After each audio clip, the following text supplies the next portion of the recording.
Hey, salut tout le monde. Le retour de Ça parle foot au lac, pause d'été. Beaucoup de foot l'été, mais beaucoup d'engagement des gens, des amis qui participent à cette émission-là, ce podcast-là. C'est toujours dans la passion foot. C'est toujours l'idée de ça. Ça parle foot au lac. J'ai mon ancien qui était avec nous, Jean-Daniel, qui est toujours là. J'avais deux anciens qui m'ont dit, écoute, Benoît, on n'est pas trop actualité sur le cœur. Fait que je suis allé chercher deux autres personnes. Fait que Jean-Daniel, je te salue déjà en entrée et je veux saluer Pascal, qui est directeur du club d'Alma, directeur sportif. Content de l'avoir avec son gilet de l'Impact de Montréal. Salut Pascal. Salut. Et Olivier Chartier. Olivier, on travaille un peu ensemble à l'association régionale. Olivier est responsable du sport-études, directeur technique régional. On a un portrait un peu, un fan. Jean-Daniel, les gars, je vous le présente aussi, qui a eu des billets de saison à l'Impact, a suivi ça beaucoup, suit beaucoup l'actualité de l'Impact.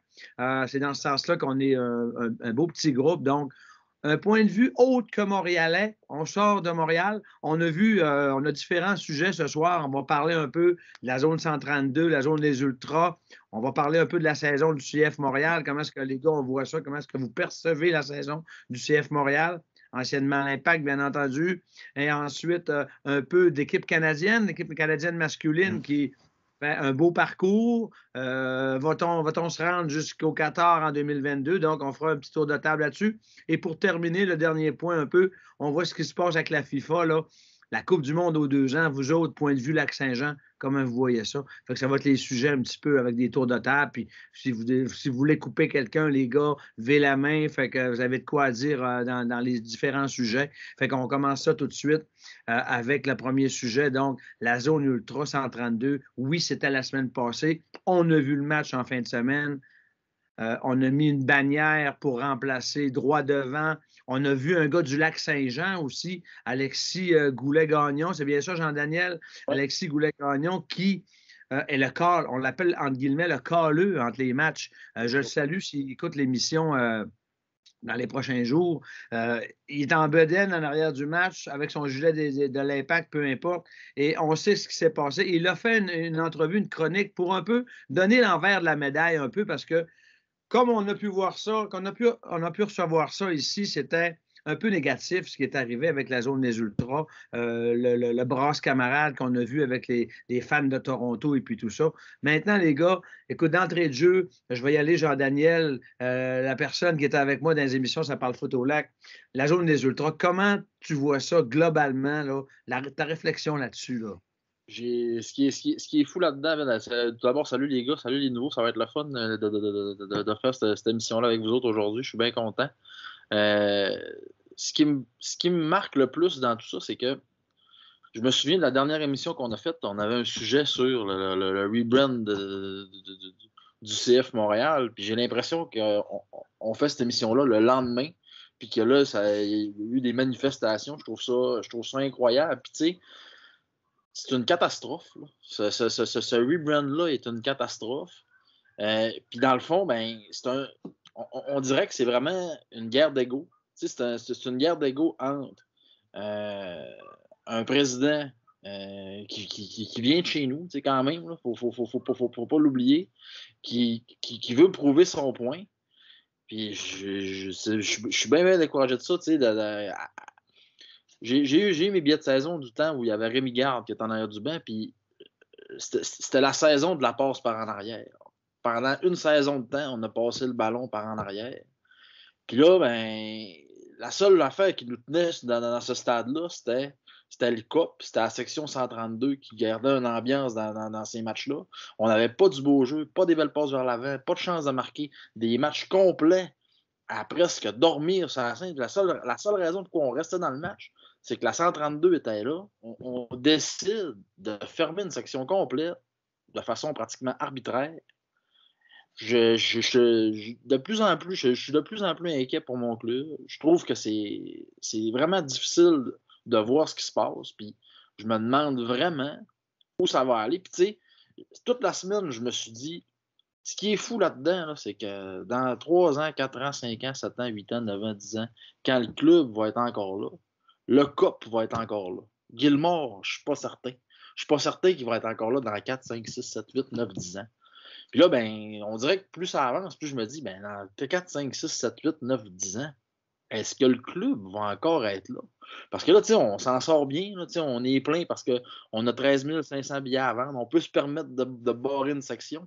Sauf que moi, j'étais là, des journées où c'est plus frais un peu à l'automne, des journées où, en début de saison, puis 13 000, on n'atteignait pas ça. Mais on était certain que la section 132 allait être pleine à tous les matchs, puis qu'on allait avoir de l'ambiance qui allait sortir de ça. Fait que je trouve ça particulier. Puis j'ai l'impression que le club est dans une vendetta, puis je suis pas certain qu'il s'attaque au vrai problème, comme on le disait du départ. Puis c'est dommage, on en parlait tantôt un petit peu, mais on a une bonne saison, on est dans la course aux séries, on affronte les meilleures équipes, on est toujours présent, on donne une bonne opposition, puis tout ce qu'on entend, c'est tout ce qu'il y a de négatif autour. Je trouve ça, en tant que fan, là, je trouve ça épouvantable. Puis je trouve ça difficile de ce qui se passe en ce moment. Clairement difficile. C'est sûr que c'est décevant de voir tout ça. C'est très négatif. Les gars, vous autres, Pascal, comment tu vois ça, Pascal? Moi, comme je le vois, c'est un peu le même objectif que Rebrand, je pense, le bannissement de la 132. C'est qu'ils ont essayé de tasser le négatif un petit peu. On va dire que les ultras, les groupes, la SUP étaient un peu négatifs avec leur bannière de Fire Gilmore, puis Gilmore les Calices, là. Fait que je pense qu'ils ont essayé de tasser le négatif parce qu'ils voulaient un spin positif.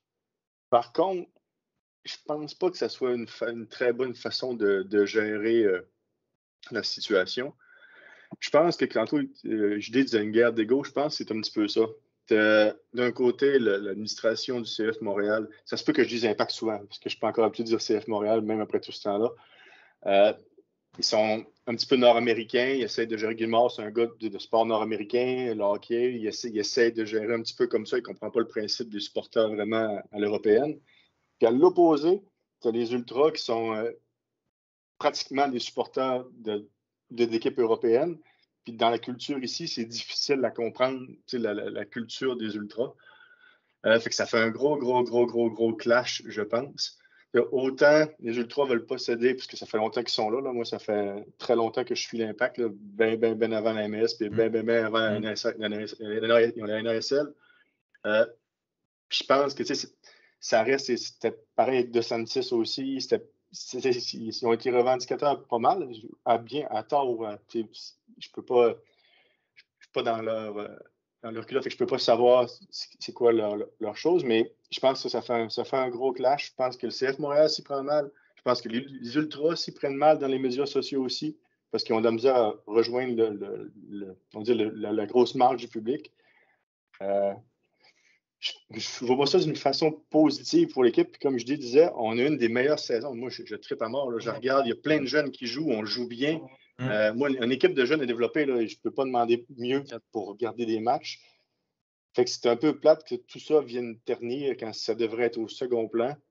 Puis tu regardes Olivier Renard qui essaie de minimiser les choses, qui l'évite. Voyons, le coach qui ne veut pas trop en parler. Tu vois qu'il y a un malaise là, dans l'organisme au complet sur la situation.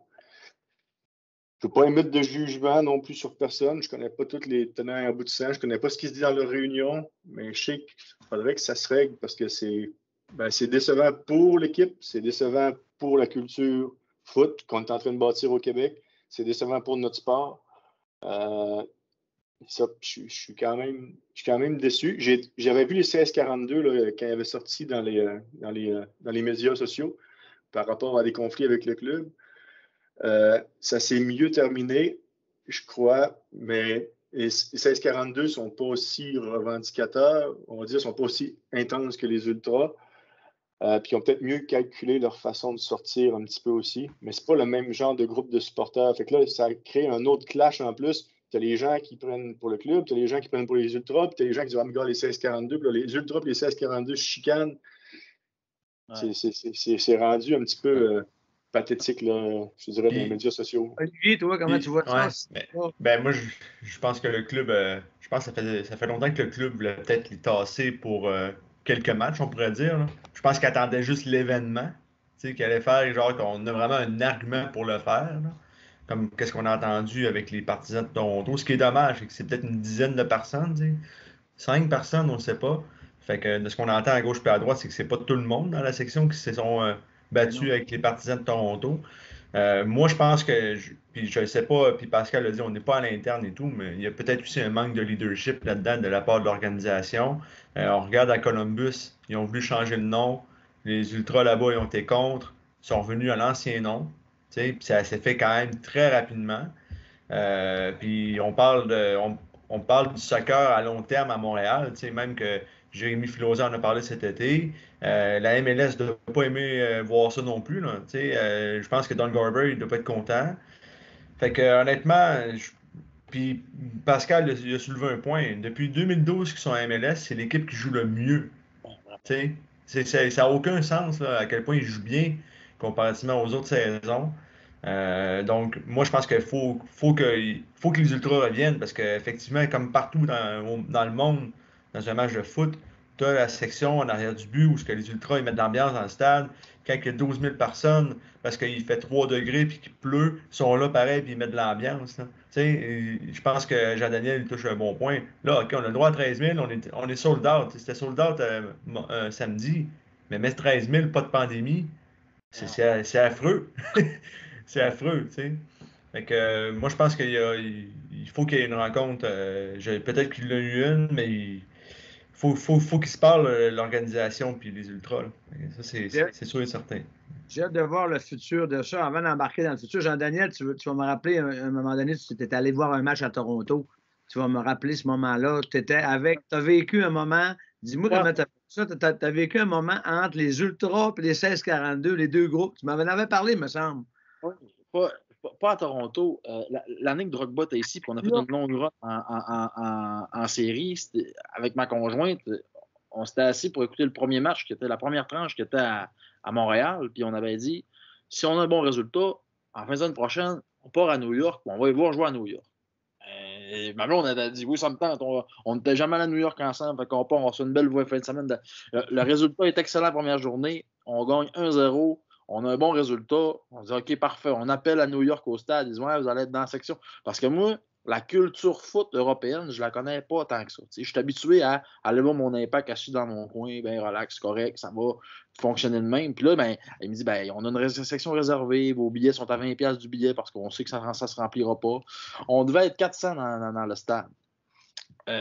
Nous autres, notre billet, là, c'était je pense qu'on est les premiers à l'avoir acheté. On était assis dans la première rangée, tu sais, puis là, en arrivant, la fille de l'Ultra a dit, tu pourras pas rester là. Je dis, ah ouais, pourquoi? Elle dit, ben, c'est parce qu'on dit, on va être debout tout le long, on va pas chanter. C'est pas de problème. Il y avait de la place en masse, fait qu'on s'est tassé. Puis on s'est rendu compte que nous autres, on était un peu plus du côté de la gang du CD16-42. Puis on s'est rendu compte que c'était pas tant les bienvenus. Parce que les gens des Ultras disaient que la gang du 16-42, c'était une gang qui était un petit peu plus attachée au club. Puis la gang des Ultras, c'est déjà des gens qui sont attachés au sport, puis qui poussent pour la ville, puis que ça fonctionne, mais que si le club fait des trucs qu'ils n'aiment pas, ils vont le dire, ils vont le faire savoir, ils vont le montrer. Des fois, ils prennent des pauses. Je pense que le match d'avant contre Toronto, ils ont été 22 minutes sans chanter dans le stade. Puis ils ont commencé à chanter à la 23e. Je sais pas, j'ai pas compris. C'est en écoutant Alexis qui parlait de ça. Fait que tu sais, tout le long du match, on a eu un résultat incroyable. On a gagné 2-1 là-bas. C'était vraiment le fun, tu sais, puis une ambiance de feu. Puis tu sais, ça paraissait pas tant que ça dans les estrades, mais tu sais, on voyait qu'il y avait une gang d'un bord puis une gang de l'autre bord, puis les chants, tu sais, fitaient pas tout le temps ensemble, mais on a passé une super après-midi. Puis, tu sais, quand on a compté nos 2 buts, ben là, ça sautait dans les airs. Il y avait eu un penalty. Bush avait fait un arrêt spectaculaire sur le penalty pour garder le club dans le match. Vraiment, une expérience vraiment le fun. Puis, tu sais, quand je me revois à cette époque-là, je me dis, cette année, si on fait les séries, tu sais, là, c'est sûr que la pandémie va peut-être bien venir jouer des tours à ça, mais est-ce qu'on va être capable d'avoir des gens qui vont aller soutenir notre club, mettons, en Nouvelle-Angleterre, à Columbus? Mais je suis pas sûr. Là, je pense que ça va être plus compliqué là, avec toutes ces chicanes-là. Puis ça, on rit de ça, là, mais à la fin du match, ma blonde, ce qui l'a le plus impressionné, parce que c'est pas une fille qui tripe sur le soccer tant que ça, ce qui l'a le plus impressionné, c'est qu'à la fin du match, toute l'équipe était en avant de la tribune à nous applaudir puis à chanter avec nous autres. Fait que, c'était vraiment... on voit que ce soutien-là, il est important pour les joueurs. C'est quand on est sur la route qu'on le voit plus, je pense. Fait que, c'était vraiment une expérience le fun. J'ai vraiment aimé ça. Puis si j'ai la chance un jour, je vais le refaire, c'est sûr. Ça, je me souvenais que tu m'avais parlé de ça un moment donné. C'est pour ça que je voulais amener ce point-là. Puis je savais que les deux zones, à un moment donné, tu avais eu connaissance de ça. Les gars, Olivier, la suite, toi, on va embarquer ça, la suite. Comment voyez-vous la suite? Il va-t-il y avoir une suite? On crée une nouvelle zone, on crée une nouvelle section comment on voit ça? Comment vous voyez ça, Olivier? Ben, moi, c'est sûr et certain qu'ils vont revenir, les Ultras, dans le stade. Ils vont se rendre compte qu'ils n'auront pas le choix. En plus, si on parle des séries, bon, ben, on est en pleine course pour les séries. Et mettons qu'on les fait, on va jouer en novembre dehors, à Montréal.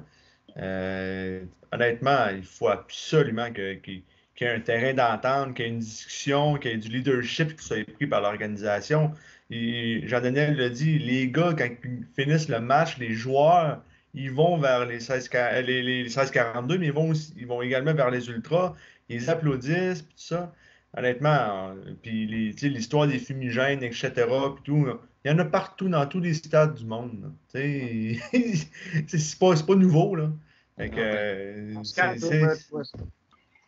Moi, je suis ambigu. Je pense que l'administration, un peu amère, les aime pas beaucoup. Puis tu as les joueurs, de la direction des joueurs, puis les joueurs, le staff, le technique, qui voudraient qu'ils reviennent. C'est à quel moment, mettons, Olivier Renard, Wilfrid Nancy, les joueurs vont dire non, c'est assez, vous arrêtez de niaiser, puis ils vont se lever, puis ils ont tué dans l'attitude pour le faire. Est-ce que ça va se passer? Parce que je pense pas que le pouvoir soit vraiment du bord des Ultras. C'est à l'interne de l'organisation. C'est soit il y a une partie qui va dire que c'est assez, vous parlez, ou soit que l'orgueil de certains va primer. Mais d'après ce qu'on connaît de Joey, puis ce que Guillemard démontre jusqu'à maintenant, c'est pas des gens qui. C'est des gens assez sanguins, orgueilleux et sanguins. Les gens à l'interne ne peuvent pas parler fort. Ils n'ont pas le droit à la parole totale. On break time. Jean-Daniel, oui. Et il y a une affaire aussi qu'il faut se poser comme question, c'est que dans tout ça, moi, l'impression que ça me laisse, c'est qu'il y a une stratégie de com en arrière de tout ça. Parce que tout ce qu'on a. Écoute, j'ai lu un article de la presse. Le titre, ça disait des actes de barbarie. Écoutez, là, on va s'entendre, là. Avec des foules de 15, 20, 25, 30, 35, 40, 50 000 personnes, là, il y en a des bagarres à toutes les fois qu'il y a une foule de 15, 20, 30, 35, 40, 50 000 personnes. D'appeler ça des actes de barbarie. Je ne suis pas d'accord avec la violence, vraiment pas. Mais là, il faut aussi être capable de dire, ben là, j'ai jamais, je suis assis pas très loin des Ultras, j'ai jamais vu d'actes de barbarie, j'ai jamais vu des bagarres à profusion à tous les matchs. Faut aussi mettre un peu d'eau dans le vin et dire attendez, là, c'est un peu exagéré. Tu comparais ça avec les hooligans anglais. Écoute, là, en Angleterre, ils se rencontrent d'un bord pour se faire sa gueule. Il faut comparer. C'est pas ça. Là. Ben, t'étais là à la finale de la Ligue des Champions quand on était assis dans le bar. Puis il n'y avait pas trop de violence là. Puis on était pas mal dans le couple ce jour-là. Je sais pas si tu le sais. Là. On était pas mal dans la gang dans le bar. Puis ça chantait. Puis c'est. Probablement une des plus belles expériences de bord de ma vie. Fait que, le seul geste de violence que j'ai vu, moi, c'est quelqu'un qui tirait une bière à un Mexicain. C'est Jean-Daniel qui avait tiré la bière au Mexicain. C'était particulier, mais ça, je regrette mon geste. Effectivement. Moi, je pense que oui. J'espère que ça va revenir. Peut-être cibler, s'il y a des gens à cibler, à mettre extérieur du stade, à ne pas intégrer dans le stade. Ça aurait pu être ça qui aurait pu être fait. Ça aurait pu être simple comme ça, au lieu de faire une grosse histoire comme ça. Puis, comme Alexis a mentionné, les gars, il y a deux côtés de la médaille. Hein? À chaque histoire, dans toutes les histoires, il y a un côté qu'on entend, mais il y en a un autre côté. Il y a toujours deux côtés. Il y a deux côtés à l'histoire. Et je pense que les deux clans vont avoir quelque chose à faire aussi. Oui. Je pense que les Ultras, ils ont une prise de conscience à faire aussi, par exemple. Oh, je suis d'accord. Il va y avoir un bout de chemin à faire, mais je suis d'accord avec JD, il y a une solide stratégie de com. Puis Montréal font pareil, les Canadiens font pareil. Quand ils sortent quelqu'un, ils ont une stratégie de com pour pas perdre de clientèle, puis c'est exactement ça qui se passe. Tu te mets à la place de Kevin Gilmore, tu vois des bannières de même dans le stade. Tu as peut-être le goût de ne pas les faire rentrer dans le stade. Un Fire Gilmore pu marcher ou Gilmore démissionne. Gilmore décalisse à la télé. Ça fait pas une belle image de marque. Là. En arrière du but, en haut, c'est sûr que ça rentre dedans. Moi, je suis allé à Marseille en 2012, puis Marseille, ça allait vraiment pas bien. Puis les partisans, ce qu'ils ont fait, c'est qu'ils ont viré les bannières de bord. Ils n'avaient rien fait de vraiment de grave. Ils criaient, là, ils disaient des niaiseries aux joueurs, là, mais ils n'ont pas fait d'affaires comme Gignac décalisse, parce que Gignac était pourri dans ce temps-là avec Marseille. Ou en expression française. On s'entend que le pied de nez était complet en plus quand, en début de match, on voit la bannière avec le logo et le droit devant. C'est un bon pied de nez. Ouais. C'était un solide pied de nez. Puis ça, c'est un bon pied de nez que moi je fais là, quand je suis baveux. Fait que moi, je l'ai perçu de même, puis je suis pas mal sûr. Ma blonde, ça va arriver qu'elle a dit oh, wow, le gros logo dans 132, puis avec le. Va falloir que le club fasse attention aussi, puis il va falloir qu'ils mettent aussi un peu d'eau dans leur vin. Puis en plus, là, régler le problème de nom puis de vision, là, c'est vraiment pas compliqué à faire. C'est une question, puis je pense encore qu'il y a une stratégie là-dedans, mais c'est vraiment une binerie. À voir comment est-ce qu'ils vont régler ça. Écoute, on peut en parler longtemps. C'est un sujet qui a commencé dès le mois de janvier. C'est suite à tout ça. Hein. C'est du négatif. Je ramène ce que Pascal a dit. C'est plate pour notre sport. Moi, ça fait longtemps que je suis le sport professionnel un peu au Québec, le développement de tout ça. C'est pas d'hier que je regarde ça, que je suis ça. Je trouve ça plate. Ça m'a fait mal, l'histoire de l'Impact, le nom de l'Impact. Je l'ai encore à cœur. Je suis un peu comme les Ultras. L'histoire des Ultras, ils sont peut-être allés trop loin à certains endroits. Est-ce que le club aurait pu cibler certaines personnes qui sont allées dans ce sens-là? Donc, avoir la suite, on ne peut pas dire autre chose qu'avoir la suite. On verra bien qu'est-ce qui va se passer. On espère juste que la zone, moi, en tout cas, personnellement, que la zone revienne positivement, que les champs reviennent et puis que le club, la direction soit capable de cibler s'il y a des actes qui sont pas corrects, qui sont négatifs, qu'on enlève les gens des stades. Partout dans les stades, en Argentine, en Europe, en Angleterre, quand il y a des gens qui n'ont plus accès au stade, on les barre du stade. Merci, bonsoir. T'as plus accès. Alors, mais ça n'empêche pas la zone de vivre encore. En tout cas, allons-y à notre point 2 tout de suite. Le CF Montréal, vous en avez parlé, vous l'avez dit, c'est une des plus belles saisons. Vous aimez les jeunes joueurs. J'aimerais ça en parler. Écoute, Olivier, je te laisse embarquer. Je vous dis un peu parler de la saison, les surprises. Vous avez dit la saison tantôt, les surprises, vos déceptions un peu. On y va un petit profil, là, la saison. Le club est en mode série pour la fin de saison. Là. Tu sais, moi, comme on dit un peu plus tôt, c'est le club qui joue, c'est l'équipe plutôt qui joue le mieux là, depuis qu'ils sont rentrés à MLS en 2012. Quand tu regardes ça, exemple versus, Nouvelle-Angleterre, Orlando, qui ont des joueurs désignés d'un très haut niveau. Nous, on a Wanyama comme numéro 6 qui joue quand même très très bien. C'est le meilleur dribbleur de la ligue là, qui était sorti. Mais honnêtement, quand tu regardes ça, c'est quand même phénoménal ce que Wilfried Nancy fait là, présentement comme travail. La métamorphose de Camacho, qui l'année passée, tout le monde ne voulait plus voir, puis finalement, cette année, on s'en passerait pas. Honnêtement, sérieusement, pour moi, c'est vraiment une belle surprise. Jouer en 3-5-2 avec Broguillard et Chouanière sur les ailes, pour de vrai, Chouanière est vraiment surprenant dernièrement. Torres, une belle surprise. Puis en plus, on réussit à être là, puis on perd Kyoto pendant 2 mois. Qui n'a pas été là pendant 2 mois. Lapalainen ne joue pas. Donc, moi, je pense que je trouve ça quand même très, très, très intéressant comme saison. La seule chose que je trouve un peu dommage, c'est Piet. Dans les derniers matchs, il n'a pas bien joué. Mais en même temps, je comprends aussi l'aspect que quand tu joues à domicile, tu veux être plus haut sur le terrain. Peut-être qu'un gars comme Hamdi et Mihailovic, justement, il amène un peu plus d'offensive. Mais je trouve ça un peu dommage pour Samuel. C'est clair. Pascal? Pour vrai, moi, je pouvais pas rêver ce que j'aime dans le sport, c'est regarder ben, probablement parce que à la base, je suis un éducateur, mais ce que j'aime, c'est voir des jeunes se développer. Fait qu'avoir une équipe de jeunes, pour moi, qui ont une marge de progression intéressante, au lieu de des vieux qui arrivent à 36 ans, c'est inespéré. Wilfred Nancy, pour vrai, je suis estomaqué de sa façon de gérer l'équipe. Que ce soit comment il joue, comment il rotationne son club, la confiance qu'il donne à ses jeunes. Tu sais, Pantémis, il goal. Jamais on aurait vu un jeune de 23 ans gauler à Montréal dans les dernières années.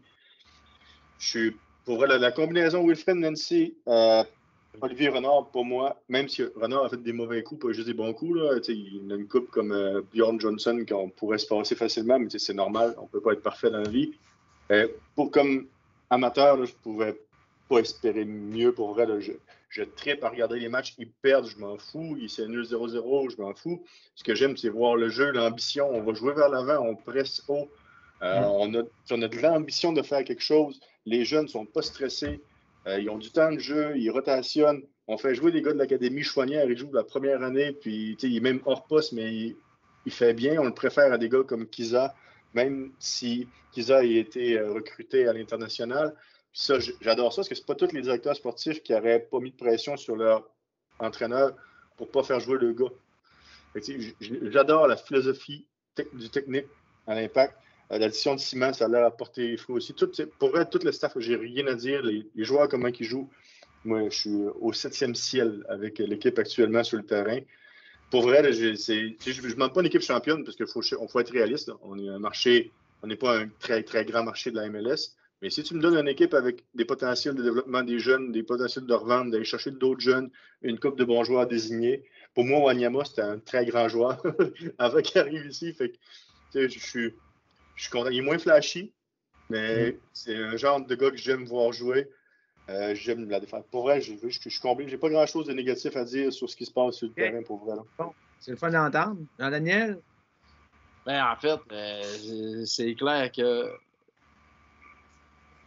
le jeu est vraiment plus intéressant. Il n'y a aucune comparaison entre l'ère de garde d'il y a 2 ans puis l'ère de... Ben là, on va s'entendre que Nancy est beaucoup plus près de Thierry Henry, mais il fait un job incroyable. Puis, je pense qu'il est encore meilleur que Thierry Henry, point de vue coaching. Mais, il va chercher la coche de plus. Il va chercher le changement qui fait la différence en fin de match. Il va chercher la modification du schéma qui vient aider l'équipe à aller chercher le but qui nous manque ou défendre pour pas se faire marquer. On a encore les problèmes qu'on avait avant de se faire marquer des buts en fin de demi, de se faire marquer des buts en début de demi, de s'en faire marquer en fin de match. Sauf que la différence, c'est qu'on se fait marquer ces buts-là avec 5-6 ans de différence de moyenne d'âge sur le terrain. Ça, je suis capable de vivre avec ça quand même pas mal. Puis, tu sais, chapeau à Olivier Renard, parce que la job de démarchage de joueurs, elle a été incroyable. Il est allé nous chercher 5-6 gars. Il a sorti ça. Puis là, on se disait, on les connaît pas trop, on sait pas trop de quoi ça va avoir l'air. Sauf que, on va s'entendre, là. Bjorn Johnson, s'il avait mis 3 buts de plus, là, on dirait pas qu'il fait pas la job. Pas 50 buts de plus, 3 buts de plus, puis il en a marqué il est facile pratiquement. Moi, je trouve que la job a été faite incroyable, puis j'ai vraiment hâte de voir à l'hiver qu'est-ce qui va se passer. Faut pas oublier que quand il est arrivé en poste, il a dit que ça lui prendrait 18 mois à avoir l'équipe qu'il voulait avoir sur le terrain. Puis là, ben, j'ai hâte de voir qui va partir. Parce qu'il va en partir. Là, on tombe d'une dynamique où, à tous les ans, il va en arriver des nouveaux qu'on ne sait pas c'est qui. Puis à tous les ans, il va en partir parce qu'on va avoir réussi à l'acheter pas trop cher puis le vendre plus cher. Puis ça va devenir vraiment intéressant à moyen terme. Puis là, j'ai hâte de voir. Tu sais, moi, je m'attends à ce que ce soit Bourguillard qui parte en premier. Parce que, honnêtement, si on me demandait le joueur qui, pour moi, a eu la meilleure évolution depuis qu'il est avec l'Impact, facilement, c'est Zachary Bourguillard. Il est de tous les jeux.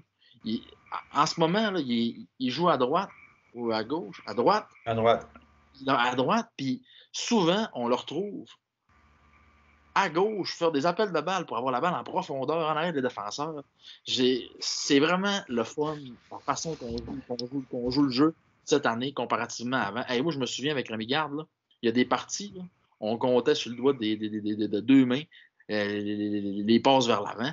Puis on comptait, il se faisait 65-67 passes au gardien par match. C'était épouvantable. On faisait juste la passer par en arrière. Je trouve ça décevant pour Piet. Mais Piet, en ce moment, il subit le fait que Wanyama est là. Ouais, si Wanyama n'est pas là, c'est Piet qui est là. Lui qui vient chercher ce côté-là. Puis là, ben, moi, je le dis depuis l'année passée, quand on arrive avec Gun demain, il n'y a pas de niveau pour la jouer comme celui-là qu'on a en ce moment. Mais on a encore un problème au milieu. Là. Au milieu, il y a une chimie qui n'est pas encore créée, les trois ensemble. Il y a encore quelque chose à faire. J'ai hâte de voir. Ça nous prend une formule plus offensive, une formule plus défensive du milieu. J'ai hâte de voir comment est-ce que Nancy va finaliser ça avec la saison. Là. Mais pour vrai, là, vraiment emballé de la saison de l'Impact cette année. Vraiment emballé. Puis, juste rajouter un petit commentaire. Beauguillard, là, le fait que justement l'équipe joue à 3 derrière, là, ça lui permet toute la liberté du monde. Là. Avec Wanyama en plus qui est là, devant les 3 défenseurs centraux. Puis ce qui est intéressant aussi, c'est que maintenant, là, souvent, c'est l'équipe adverse qui s'adapte au style du CF Montréal. C'est pas l'inverse. Là. Souvent, les autres équipes commencent à jouer en 3-5-2 pour avoir le même match-up et tout. Donc, honnêtement, je trouve ça c'est quand même extrêmement intéressant aussi. Puis, on a soulevé un point, puis Pascal l'a dit tantôt, Pascal et moi, on est éducateurs de vie. Puis, il y a un mot que je perçois que Wilfried Nancy amène à son équipe, c'est de la confiance. Il amène de la confiance. Je ne suis pas sûr que les éducateurs, les entraîneurs qui étaient là avant, ils amenaient ça. Donc, ça, honnêtement, là, ça se voit tout de suite sur le terrain. Les joueurs, ils n'ont pas peur de faire des erreurs. Certaines saisons, là, on jouait à 11 joueurs, puis il y a des coachs qui disaient « J'ai pas de gars assez bons sur le banc pour les mettre sur le jeu pour remplacer en fin de match, donner un push. » Là, je pense qu'on avait 20 joueurs qui avaient joué au-dessus de 400 minutes. La différence, la profondeur de ce club-là, il nous en manque encore un peu par l'attaque pour aller marquer des buts, oui, mais la profondeur de ce club-là est incomparable avec ce qu'on a eu dans depuis le MLS. Là. Je suis d'accord avec Pascal. Olivier, là, c'est le meilleur club qu'on a eu malgré les années de Drogba. C'est le meilleur club qu'on a sur le terrain depuis. Oui, si tu regardes au niveau de la chimie du jeu, puis le déroulement, comment tu vois l'avancement du match, puis tout ça. Ça, je suis en partie d'accord, mais c'est pas toujours. On a eu des belles années quand même. Il faut se rappeler ça quand même. Ouais, mais c'était beaucoup appuyé sur un joueur ou 2 joueurs. Genre Divayo, on cherchait Divayo. Diamayi, par le court terme qui était là, Drogba, on cherchait un ou 2 joueurs là. Tantôt, je te reprends, Pascal, tu dis oui, mais gagne, je perds, je m'en fous, je perds, je gagne, mais on veut des victoires un peu quand même. On aime des résultats quand même. On aime le résultat. On ne peut pas s'en sortir. Oui, c'est bien beau. On pourrait jouer 20 ans comme ça, là. À être 7e tout le temps. Mais on veut Benoît, moi, je suis d'accord à 100% avec toi, mais avec l'équipe qu'il y a présentement en place, d'être 7e, c'est déjà, pour moi, c'est déjà du miracle, parce que moi, je me rappelle, au début de la saison, là, les experts de la MLS, ils mettaient dernier. Les power rankings n'étaient pas très bons. Ah non, ils étaient vraiment horribles. Là. Ah non, ils sont pas loin de la 3 puis 4e place, ça, c'est quelques victoires. Puis, effectivement, tu as raison. Faut pas oublier qu'ils ont joué juste 5 matchs à domicile.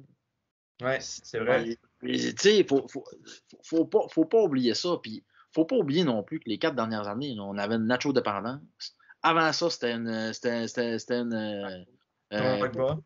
mais Divayo.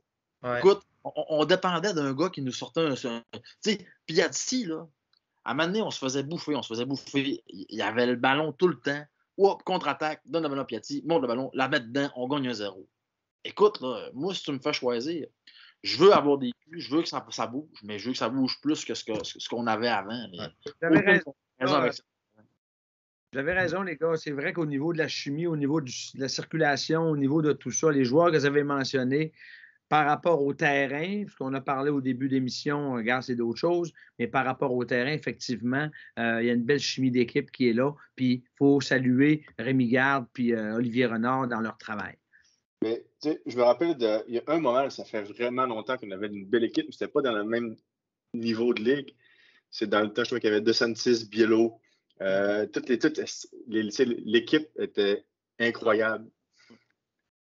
Puis ça a duré longtemps, mais c'était pas le même niveau de jeu. Fait que c'est pour ça que je dis que maintenant, je pense que c'est la plus belle équipe parce qu'on est au plus haut niveau en Amérique du Nord, puis on réussit à avoir une équipe qui joue bien, puis collectivement, puis qui est assez équilibrée au niveau des positions. Fait que c'était un petit peu là mon point. Enfin, avec ce point-là du club cette année, je pense que ce que vous avez mentionné, c'est très positif au niveau du terrain. Hein? Olivier t'a dit, la MLS voyait l'impact, le CF Montréal en dernière position. On va batailler pour une place en série. Vous aimez le jeu, on aime le jeu, la circulation, la chimie d'équipe, ce que Renard et Wilfrid Nancy ont instauré, on l'a mentionné. Alors, je pense qu'on a fait le tour de ce point-là pas mal à voir. On va espérer une place en série. Tantôt, le quart de finale du championnat canadien contre Halifax qui s'en vient. On va espérer un beau parcours dans ce cadre-là aussi. Maintenant, ça nous amène quand même, je parle de Canadien, mais à l'équipe canadienne masculine, c'est notre 3e point, les gars. Rapidement, je ne veux pas vous retenir trop longtemps ce soir non plus, mais écoute, veut pas. On a une belle équipe, on a une belle sélection masculine. Là, on peut pas se le cacher. On est enfin dans le dernier groupe. Ça fait depuis 1998 que j'ai pu lire là, que le Canada masculin ne s'était pas rendu dans cette phase-là de qualification, dans la dernière phase. On se retrouve enfin contre les États-Unis, contre le Mexique, contre le Honduras et toute cette panoplie de sélections-là. Les gars, un tour de table rapide. Là. Olivier, parle-moi de l'équipe nationale canadienne. Comment tu perçois ça? Est-ce que tu les vois aussi aller au Qatar? Moi, je pense qu'ils vont être au Qatar. Je pense qu'ils vont terminer 3e là, dans la phase dans le groupe. Le match nul contre le Honduras se fait très mal parce qu'il aurait dû gagner ce match-là puis il serait premier en date d'aujourd'hui parce qu'il y aurait plus de buts que le Mexique. Mais pour de vrai, je vois pas, avec ce qu'on a vu dans les 3 derniers matchs, je pense qu'on est capable de battre toutes les nations, là, de dépasser plutôt toutes les nations, là, sauf le Mexique et les États-Unis. Puis encore là, le match contre les États-Unis, c'était vraiment un très, très, très bon match. Là. Autant pour le Canada que les États-Unis. Les deux côtés, c'était super bien. Mais moi j'y crois, puis honnêtement, eux aussi sont beaux à voir jouer. John Herdman fait tout qu'un travail avec la sélection nationale masculine. Pascal? Moi, juste le fait qu'on croit qu'ils peuvent se rendre à la Coupe du Monde, c'est déjà inespéré. Ça fait pas mal d'années qu'on était plus négatif que positif. Ouais. J'adore. J'aime bien comment ils jouent. Là. Je suis pas aussi enthousiaste au niveau du format de jeu qu'avec l'Impact, le CF Montréal, excusez.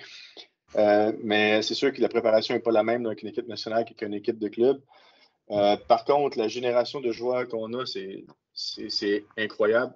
Je pense qu'Herdman, il a une grosse qualité, c'est qu'il est fédérateur, il est capable d'aller chercher les joueurs qui avant n'auraient jamais choisi pour jouer pour le Canada, puis maintenant choisissent de jouer pour le Canada.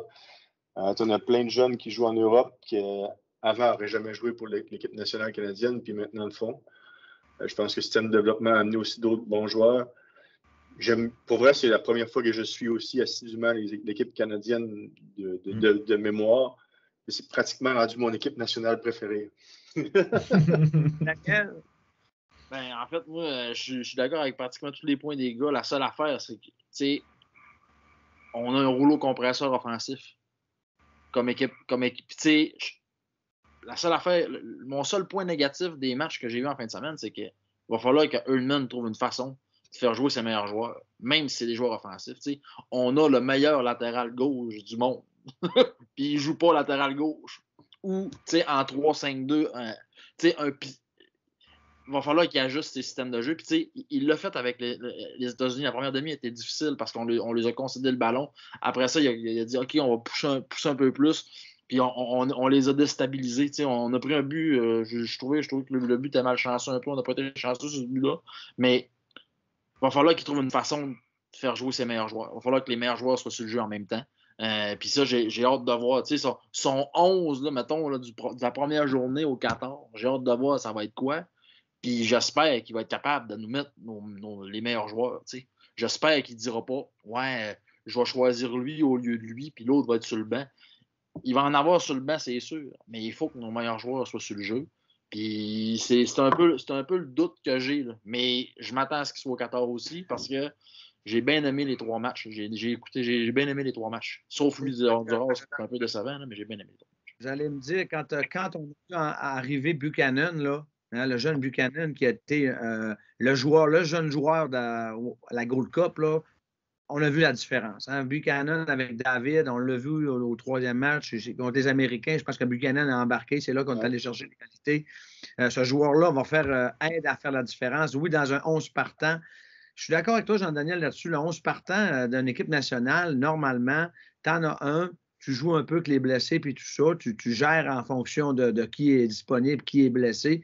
Mais ça prend un 11 de base, à mon avis. Mais oui, il y a quand même des joueurs qui ont une certaine expérience, qui ont un bagage aussi, qui peuvent apporter certains éléments à l'équipe nationale. Mais on a vu quand même que des Buchanan, des David, des Davis, quand ces trois gars-là sont sur le jeu, notre sélection est intéressante, très intéressante. Je pense qu'il essaie de faire jouer Oilette puis les plus vieux un petit peu, parce qu'ils n'ont vraiment pas une grosse défensive centrale. Puis les jeunes font beaucoup plus de revirements. Fait que je pense que, d'après moi, là, comme coach, ce que je ferais, c'est que j'essaierais de minimiser les turnovers pour pas qu'on se fasse avoir en arrière. Fait que probablement qu'ils jouent de surprudence, mais c'est pas nécessairement le choix que moi je ferais. Je ferais le pari de gagner 4-3 au lieu de gagner 2-1, mettons. Un Buchanan, quand tu le rentres à 60e minute, aussi, des fois, ça change complètement la dynamique du match. Là. Mais si je suis pas fou, Buchanan, par exemple, il a joué pas mal tout. Là. C'est plus David qui rentre à la fin. Ah, c'était le troisième match, c'est raison, il est rentré en cours. Je sais pas, peut-être qu'il y a de la synergie de groupe. Mais ouais, je suis d'accord. Moi, je mettrais les jeunes, les Young Guns là, qui essaient de brûler tout le monde, puis je combattrais le feu par le feu parce que c'est notre force. Puis Borian, il est quand même solide d'un but quand il est dans son match. J'essaie juste de comprendre sa logique, là, d'essayer de donner du temps aux plus vieux, puis peut-être de jouer des gars qui sont plus responsables défensivement, qui perdent moins de ballons. Parce que Buchanan, par exemple, quand il décide qu'il veut dribbler tout le monde, il perd souvent. Ouais. Comme Davis l'autre bord. J'ai l'impression, par exemple, là, que c'est un marathon. Écoute, ils ont 14 matchs à jouer pour se qualifier à travers des saisons, le voyagement, la pandémie. Ça n'a pas de sens, 14 matchs. En plus, ils sortent d'une qualification où il y avait encore plein de matchs, la Gold Cup. Je pense qu'il y a un peu de ça, c'est clair. Sauf qu'il va falloir qu'ils trouvent une façon de mettre les 4-5 gars qu'on a parlé, même s'ils ont des profils un peu plus offensifs.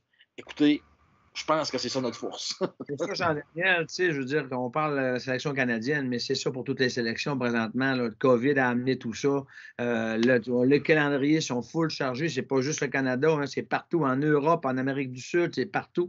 Donc, la surcharge pour les joueurs, la Ligue des champions aujourd'hui qu'on a vu, vraiment, là, c'est des gros noms que les joueurs internationaux qu'on va les appeler, là, c'est beaucoup, beaucoup pour eux.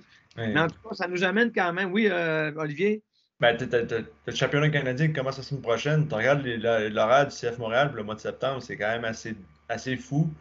Avec Miller qui a joué en équipe nationale, tu te dis, wow, c'est du stock, là. Je pense qu'on parlait de 7 ou 8 matchs en 20 jours, 20-21 jours pour le CF Montréal. Mais tu sais, ça nous amène, ça, ce point-là, regarde la discussion-là. Canada, on a fait le tour un peu. Ce point-là nous amène au dernier point que j'ai rajouté un peu.